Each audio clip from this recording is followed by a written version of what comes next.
अस्सलाम वालेकुम students, as you know we read chapter 2 food and nutritions. हमारा जो यूनिट 2 स्टार्ट है उसका हम चैप्टर नंबर 2 पढ़ रहे हैं। रीडिंग आ रही है उसकी फूड एंड न्यूट्रिशंस यानी कि खुराक और ग़िज़ाई अज्जा। उसमें हमने जो हमारा फूड पिरामिड था उस पिरामिड में हमने क्या किया था कि हमने ग्रुप्स में डिवाइड किया था फूड्स को, और हमने उन ग्रुप्स के बारे में पढ़ा था कि कौन सा ग्रुप हमें कितना लेना चाहिए और किस तरह से लेना चाहिए। देन फिर हमने बैलेंस डाइट के बारे में हमने डेफिनेशन बैलेंस डाइट की पढ़ी कि बैलेंस डाइट जो होती है वो कौन सी डाइट होती है। तो अब हम पढ़ेंगे why do we need a balance diet, कि हमें बैलेंस डाइट की ज़रूरत क्यों होती है। All the food items has a specific nutritions in them.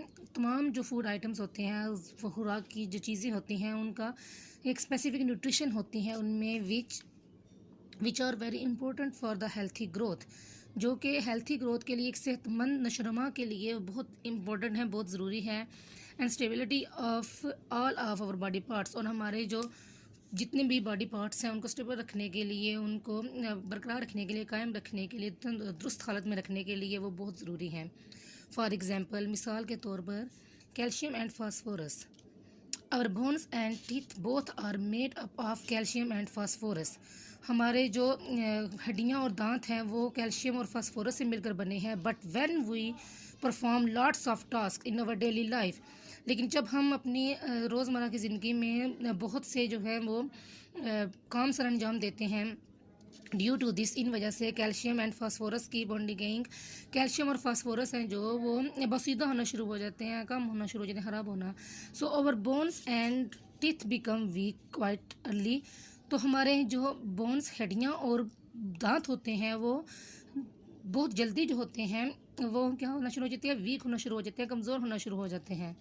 So if we take a diet, तो अगर हम ऐसी डाइट लेंगे, ऐसी खुराक लेंगे containing in of calcium and phosphorus, जो कि काफ़ी हद तक कैल्शियम और फास्फोरस पर मुश्तमिल होगी, the need of teeth and bones would be fulfilled. तो जो होती है बोन्स और ज़रूरत होती है हड्डियों की और दांतों की, वो भी अच्छे से फुलफिल होगी, तो पूरी होगी। एंड दे रिमेन हेल्थी, और वो सेहतमंद रहेंगे। Milk and the things made of milk, दूध और दूध से बनी हुई अशिया लाइक योगर्ट एंड चीज़, जैसा कि योगर्ट और चीज़ होती है,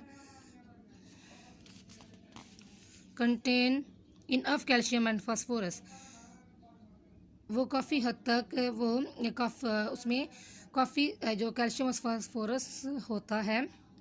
so we should keep them in our daily use. तो हमें दूध और दूध से बनी हुई चीज़ें अपने रोज़ाना लेनी चाहिए। ओके, अल्लाह हाफिज़।